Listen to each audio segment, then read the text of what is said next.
दोस्तों, अगर आप एक सच्चे भारतीय हैं तो ये वीडियो आपके लिए है। जलते हुए मणिपुर में भारतीय जनता पार्टी ने किस तरह से घी डाला है, सब कुछ डिटेल में बताऊंगा, बस आप बने रहना अंत तक। दोस्तों, मणिपुर अपनी प्राकृतिक सुंदरता को लेकर आश्चर्यजनक रूप से अंतरात्मा को लुभाने वाला मणिपुर, जिसे भारत का स्विट्जरलैंड नाम से जाना जाता है, आज अपना रक्तरंजित चेहरा, भयावह चीखों और सिसकियों में डूबी वादियों से दुनिया को डरा रहा है।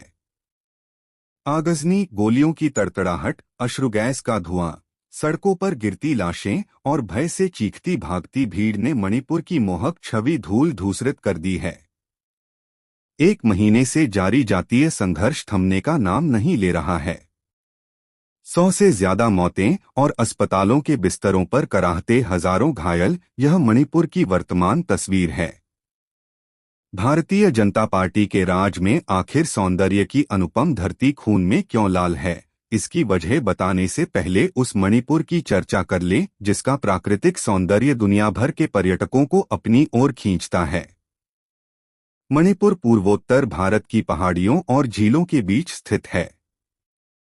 म्यांमार की सीमा से लगा हुआ मणिपुर, जिसे साउथ एशिया का प्रवेशद्वार भी कहा जाता है, अपनी ऊंची घाटियों, नीले पहाड़ों, झरनों, हरे भरे मैदानों, चारागाहों, सदाबहार प्राकृतिक सुंदरता, गीत संगीत की परंपराओं और समृद्ध संस्कृति के लिए दुनिया भर में मशहूर है। मणिपुर का इतिहास 1500 ईसा पूर्व का है। पूर्व ऐतिहासिक मानव बस्तियां और कई अन्य पेचीदा गुफाएं इस राज्य को पर्यटकों के लिए आकर्षक बनाती हैं। मणिपुर में नागा, कुकी समेत 60 जनजातियां निवास करती हैं, जिनके पास अपनी विशेष अद्भुत कला और संस्कृति की विरासत है। उल्लेखनीय है कि इसी छोटे से राज्य से पोलो जैसे खेल की उत्पत्ति हुई थी। मणिपुर की अर्थव्यवस्था का आधार कृषि है। यहाँ के खाद्य प्रसंस्करण उद्योग, हथकरघा, दस्तकारी और पर्यटन क्षेत्र में भी बड़ी संभावनाएं हैं।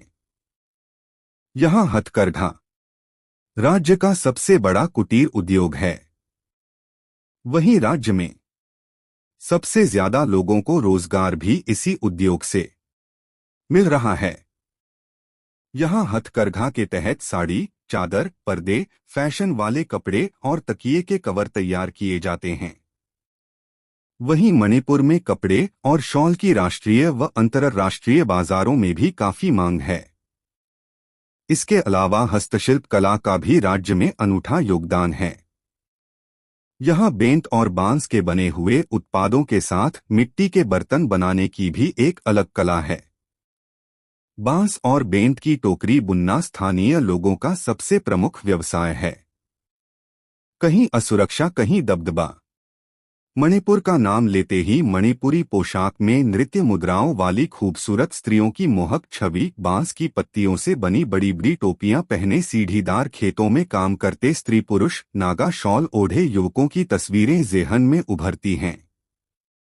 अनुपम सौंदर्य से सजी मणिपुर की धरती आज राजनीति के चंगुल में दंगों की भेंट चढ़ चुकी है। इसकी वजह जानने से पहले मणिपुर की भौगोलिक स्थिति और इसकी सामाजिक स्थिति को समझना जरूरी है। मणिपुर की जनसंख्या लगभग 30 से 35 लाख है। यहाँ 3 मुख्य समुदाय हैं, मैतेई, नगा और कुकी। मैतेई हिंदू समुदाय है, हालांकि इसमें कुछ संख्या मुसलमानों की भी है। जनसंख्या में मैतेई समुदाय सबसे ज्यादा है। राजनीति में इसकी हिस्सेदारी ज्यादा है। नगा और कुकी ज्यादातर ईसाई हैं। नगा और कुकी जनजाति समुदाय हैं। मणिपुर विधानसभा में कुल 60 विधायकों में 40 विधायक मैतेई समुदाय से हैं। बाकी 20 नगा और कुकी जनजाति से आते हैं। अब तक हुए 12 मुख्यमंत्रियों में से 2 ही जनजाति से थे, बाकी सारे मैतेई थे। मणिपुर की भौगोलिक संरचना काफी विशिष्ट है। मणिपुर एक फुटबॉल स्टेडियम की तरह है। इसमें इंफाल वैली बिल्कुल सेंटर में प्लेफील्ड जैसी दिखती है और उसके चारों तरफ के पहाड़ी इलाके गैलरी की तरह नजर आते हैं। मणिपुर के 10% भूभाग पर मैतेई समुदाय का दबदबा है। यह समुदाय इम्फाल वैली में बसा हुआ है। बाकी 90% पहाड़ी इलाके में प्रदेश की मान्यता प्राप्त जनजातियां रहती हैं। यहां सारा झगड़ा इन्हीं पहाड़ी और घाटी के लोगों के बीच जमीन पर वर्चस्व को लेकर है।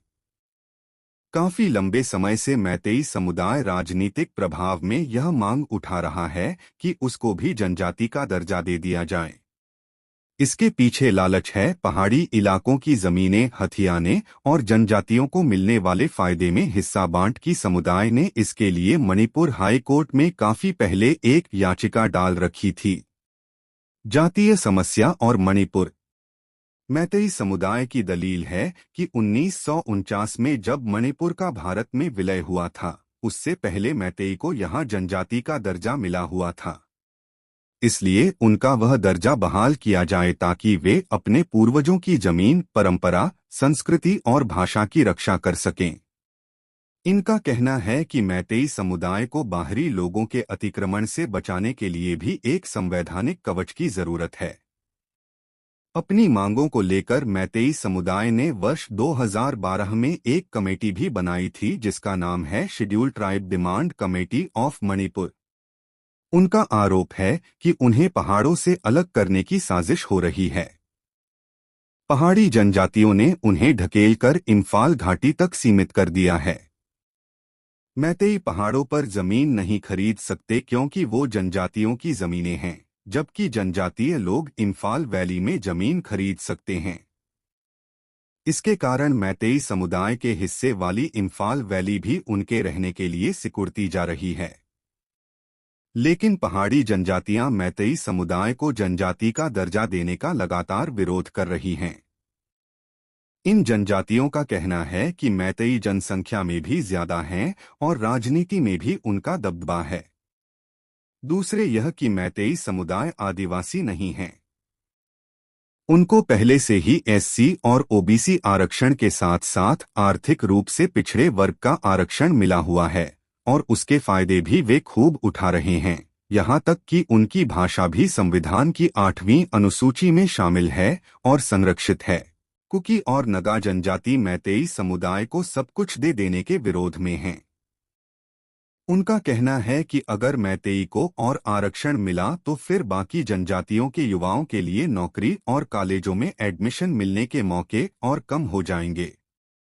फिर मैतेई समुदाय को भी पहाड़ों पर जमीन खरीदने की इजाजत मिल जाएगी और इससे जनजातियां और हाशिए पर चली जाएंगी। मामला उलझा हुआ।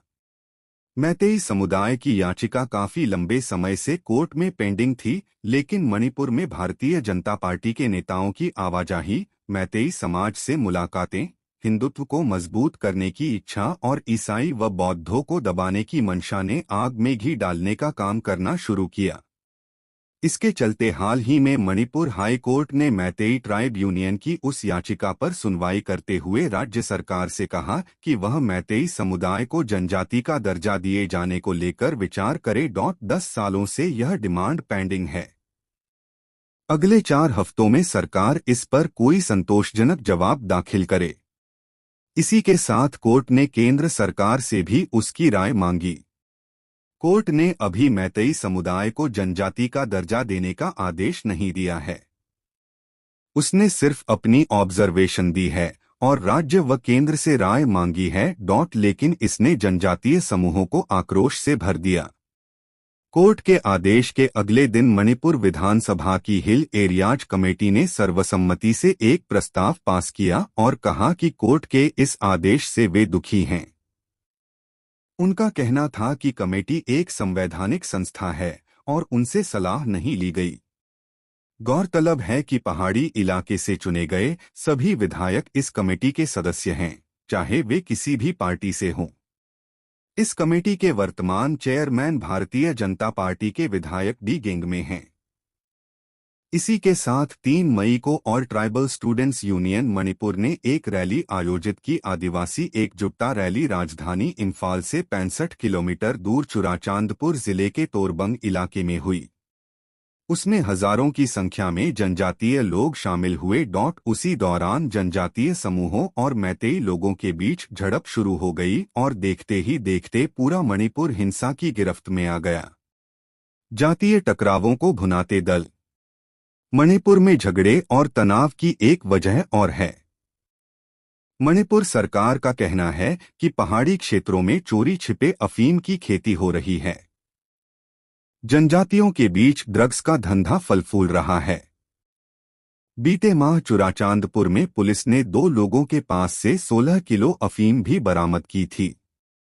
इस घटना के बाद मणिपुर के मुख्यमंत्री एन बीरेन सिंह ने ट्वीट किया कि ये लोग हमारे वनों को बर्बाद कर रहे हैं और सांप्रदायिक मुद्दे को अपने ड्रग्स बिजनेस के लिए भड़का रहे हैं। मणिपुर में पहाड़ी इलाके में बसे ईसाई धर्म को मानने वाले नगा और कुकी जनजातियों का म्यांमार के अवैध प्रवासियों के साथ संबंधों की बात भी है। इनके बीच प्रेम विवाह भी हो रहे हैं। नशे का चलन इनके बीच आम है। वहीं राज्य सरकार अफीम की खेती को लगातार नष्ट करने में जुटी है। इसको लेकर भी सरकार के प्रति जनजातियों की नाराजगी लंबे समय से है। बीजेपी की सरकार बनने के बाद और देश के गृहमंत्री अमित शाह के बार बार मणिपुर दौरों ने सरकार के खिलाफ जनजातियों में गुस्से को तेज किया और उस पर हाईकोर्ट का मैतेई को जनजाति में शामिल करने की याचिका पर आदेश पारित करना बिल्कुल ज्वालामुखी के फूट पड़ने जैसा हुआ। स्थानीय पत्रकार प्रदीप फंजोबम अपने एक लेख में लिखते हैं, प्रदेश में हिंसा एक दिन में नहीं भड़की है, बल्कि पहले से कई मुद्दों को लेकर जनजातियों में नाराजगी पनप रही थी। यहां पिछले कई सालों से जनजातियों के कब्जे वाली जमीन खाली करवाई जा रही है। इसमें सबसे ज्यादा कुकी समूह के लोग प्रभावित हो रहे हैं। जिस जगह हाल ही में हिंसा भड़की है वह चुराचांदपुर इलाका है, जहां कुकी समुदाय के लोग ज्यादा हैं। इन सब बातों को लेकर ही तनाव पैदा हुआ। ऑल मणिपुर ट्राइबल यूनियन के महासचिव केल्विन नेहसियल ने हिंसा की वजह मैतेई समुदाय की अनुसूचित जनजाति का दर्जा पाने की मांग को बताया है। नेहसियल कहते हैं, मैतेई अनुसूचित जनजाति एसटी का दर्जा चाहते हैं। अगर उन्हें एसटी का दर्जा मिल गया तो वे हमारी सारी जमीन छीन लेंगे। कुकी समुदाय को संरक्षण की जरूरत है क्योंकि वे बहुत गरीब हैं और सिर्फ झूम की खेती पर ही निर्भर हैं।